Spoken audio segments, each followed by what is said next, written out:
Talofa lava, this is Pacific Waves from RNZ Pacific. I'm Susana Suisuiki. Coming up. The population is better informed this time around than the last time. I think it was scary, much more scary back in the Tonga, Hawaii. Be Pacific on tsunami watch following an 8.8 earthquake off Russia. Also, experts weigh in on the quake and...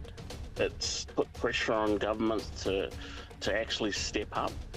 Unpacking the ICJ ruling for the Pacific. A monumental earthquake off the coast of Russia has sent tsunami shockwaves across the Pacific. In Tonga, evacuations are underway on the main island of Tongatapu and the Ha'apai Islands. Former Prime Minister Siausi Sovaleni says the tsunami alert system is working with the siren ringing out through the kingdom. Mr. Sovaleni, who is now an MP, says unlike the devastating Hunga Tonga Hunga Ha'apai volcano eruption and subsequent tsunami, there is enough time to evacuate and move to higher ground. He was the country's leader during the 2022 disaster, which wiped out entire islands and cut off internet and phone lines for days. I'm happy that the system is working. The siren is on. We've been informed the expected time for the tsunami. So the population is better informed this time around than the last time. I think it was scary, much more scary back in the Tonga, Hawaii, because nobody knows what's happening. The communication was down. At least 4 people were killed and many left displaced from tsunami waves up to 20 meters high. Tonga Meteorological Services Acting Director, Laitia Fifita, says the first expected tsunami waves for Tonga should hit the northernmost islands of the group around 10 p.m. local time. A woman says the business district of the capital Nuku'alofa is emptying out. Belenatita Longopoa says she's leaving her home near the main business district for safe ground. The main framing of Tongatapu Island, the southern part where Nuku'alofa is situated at pretty low, so less than 1 meter to the sea level. For the latest updates on the earthquake, head over to rnz.co.nz/Pacific. The Pacific Tsunami Warning Centre reports that waves reaching 1 to 3 metres above tide level are possible along some of the coasts of Guam, Johnston Atoll and the Northern Marianas. So joining me is our CNMI correspondent Mark Rabago. Kia ora, Mark. What's the latest? Oh, good afternoon. Offices have been closed. Private sector also encouraged to close so staff can go home and prepare their houses. We're under a tsunami advisory right now, which means those who live near the shore should evacuate, and people who are swimming, boating, or barbecuing, picnicking on the beach should also evacuate. Seems to be okay. There was some panic a while ago because there's a lot of fake advisories. Like there's already a warning, and you know what a warning is? It means destructive waves. But so far, we're good. People have been lining up gas stations to gas up. Those who live in low-lying areas evacuated to higher ground. And we're just waiting for the outcome right now. Pleased to hear that everyone's acting in a calm manner. But according to the tsunami advisory, when are the waves expected to hit? It's 2:35 now. They said 2:37. So Saipan will be the first to get the tsunami wave. 1 meter to 3 meters are the expected height, and that's only the first wave. We don't know how many waves it's gonna be. And aside from that, Tinian, then Rota next, then Guam, between now and 15 minutes from now. Earlier in the day, could you feel the impact of the earthquake? No, actually, we didn't know. We only found out it's in Kamchatka, Russia, right? So pretty strong heat, but we're a bit far from it, so we didn't feel the impact. Then the advisories came out that there's a tsunami alert, there's a tsunami advisory now, tsunami watch and tsunami advisory. Hopefully there's no tsunami warning, but everything seems the sky is so clear. So bad I don't have this view of the ocean right now, but well, that's all good. Yeah, but everything is okay. All right, so no major or minor damages that you can see? Not yet because it's 1 minute from now. Mhm. So call me in 30 minutes. What Hopefully nothing. other advice has the I could- government issued? Just the government says that just prepare. Get out if you live near the ocean. Leave. It's now 36, so 1 minute ago I could see some part of the ocean from here. I'm on top of our apartment, so I could see part of the ocean. What you can see at the moment, the ocean's just calm. There's some white caps, Mm. but I don't interesting ones. I'm very far off, like more than 3,000 feet away. So, Yeah. and I'm looking from the lagoon. So Alright. far nothing. Hey, when was the last time the Mariana Islands had experienced this sort of event? I think the last time I remember was 2007, thereabouts, that we had to evacuate. All right. Hey, Mark, thank you so much for hopping on the call. Is there anything else that you'd like to share? Seems to be okay. It's 2:38 now. So I could see some white caps coming in. So that's probably it. But you know how tsunamis are. It's just wave upon wave of high water. So we will see.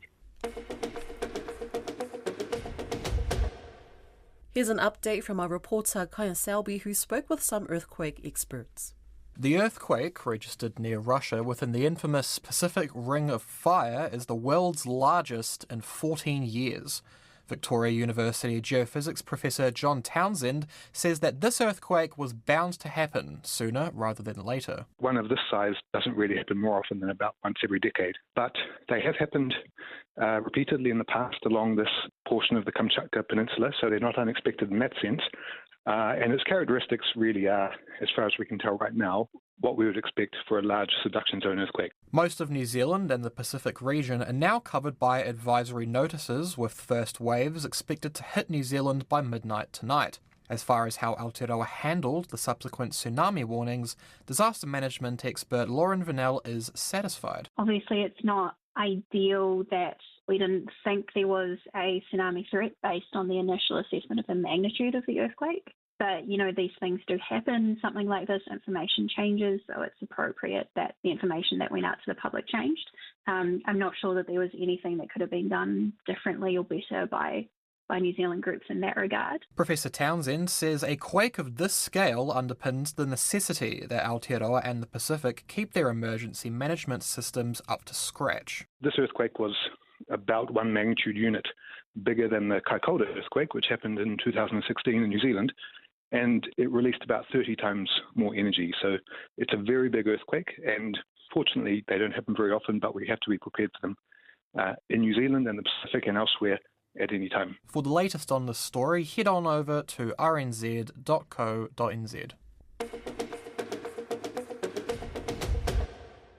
According to the world's top court, countries can now be held legally responsible for their greenhouse gas emissions.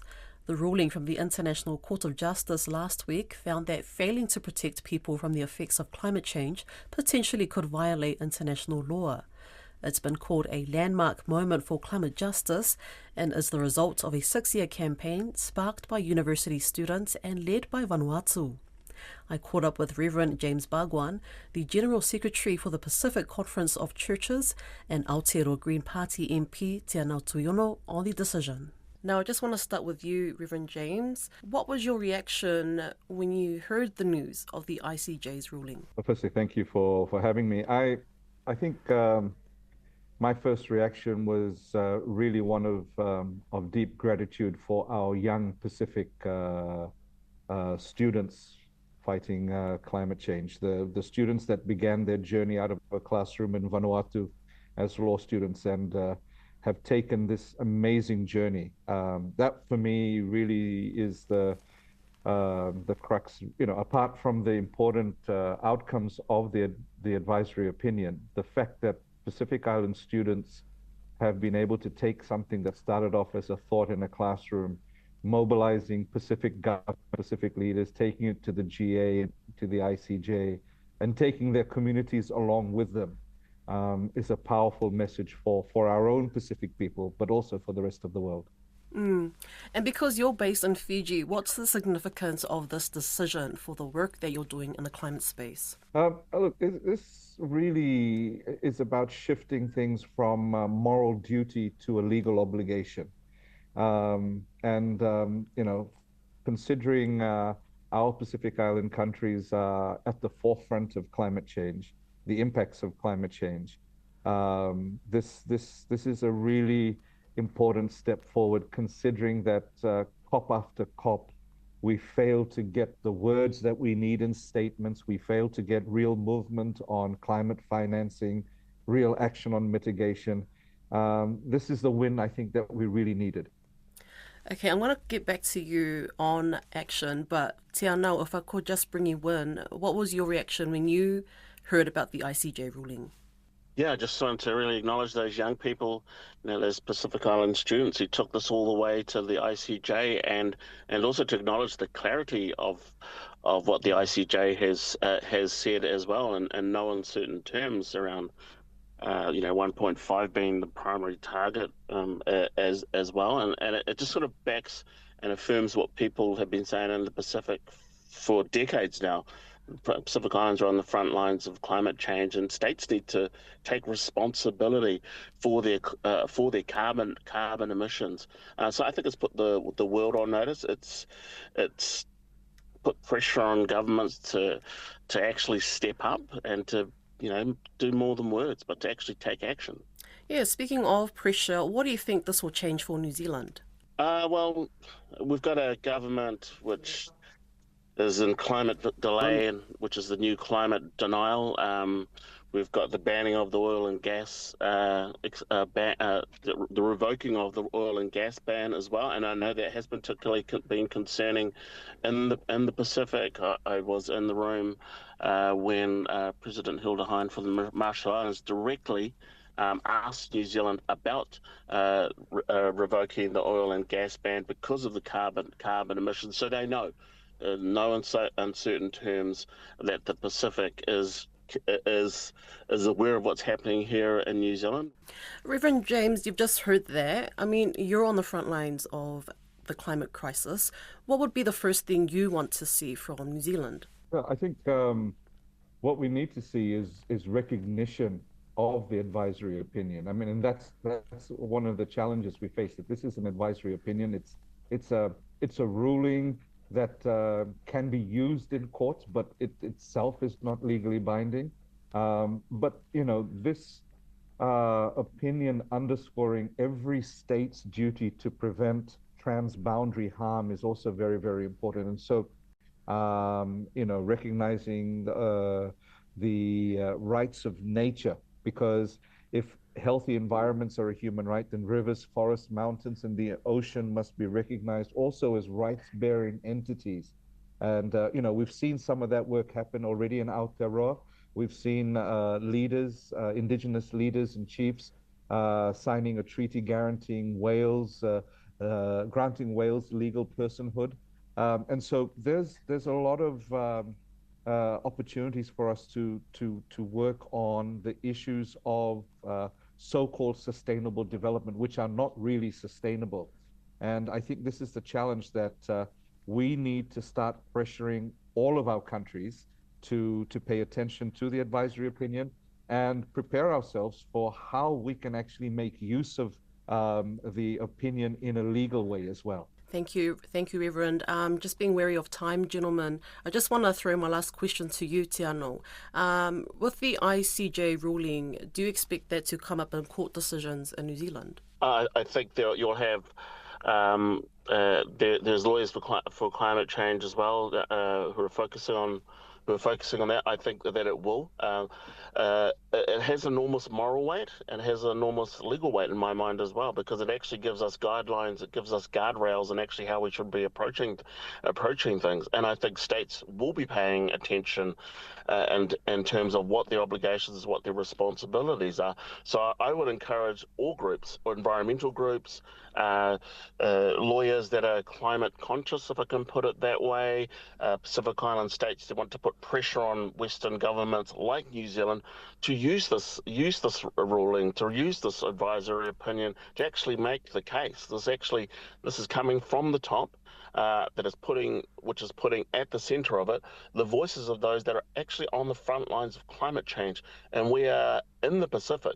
New Zealand is part of the Pacific. We are part of a family of Pacific nations. In order for us to truly recognise that, it's to actually listen to the voices, particularly these young people who have taken this all the way to the ICJ and have gotten the highest recognition, and to take that seriously and to have that flow in through our national legislation and also into the policies. All right, some great discussions that we've just had. Just to wrap things up, gentlemen, Reverend Te Anau, are there any last words that you want to impart to our listeners? I think as this goes forward, we'd like to see how this encourages our current and future generations of students, young people, to see the difference that can be made at this level. And, that the fact that communities are brought along in this process, again, is a very, very important message. And to see what Pacific Island countries can do when we really do come together for a common cause. That's Pacific Waves for today. For all episodes, head over to rnz.co.nz/Pacific. We're also on Spotify, Apple and iHeartRadio. From myself and the RNZ Pacific team, tō whā soifua.